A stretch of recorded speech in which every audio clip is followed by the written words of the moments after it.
That's an exciting wedding no there. I love it. Hey, you may know that Hillsboro is home to one of the world's largest pinball and arcade game collections, but there's something else on display at the Next Level Pinball Museum. Yeah, one of the world's largest collections of lunchboxes. Tony has more in this all-new show and tell.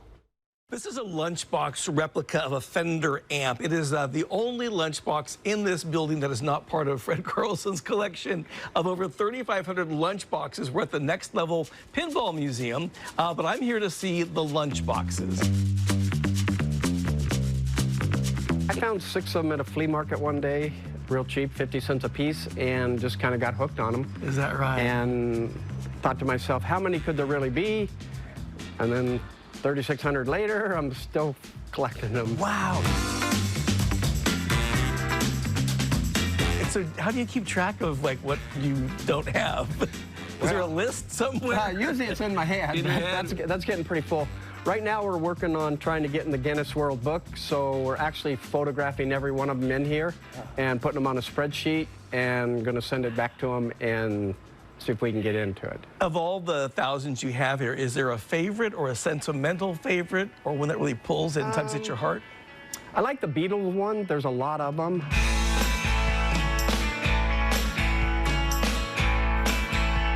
What is it about lunchboxes, do you think, that sort of tugs at people's hearts?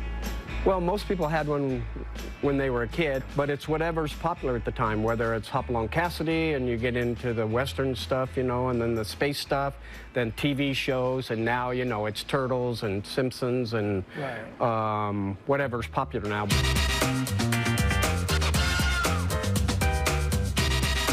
Are there other collections housed in this building? There's every collection you can probably think of almost, from Pez's to Garfield to Simpsons to Batman, Superman, Spider-Man. So have you always been a person who had this urge to collect? I have. So where does that come from? I'm not real sure.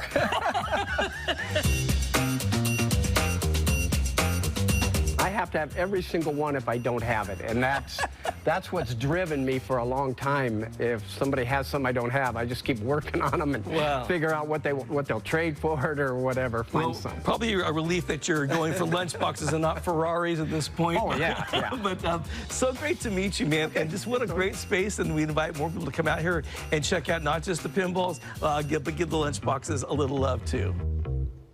Yeah, and this lunchbox, of course, belongs to Uncle Rico, our photographer friend.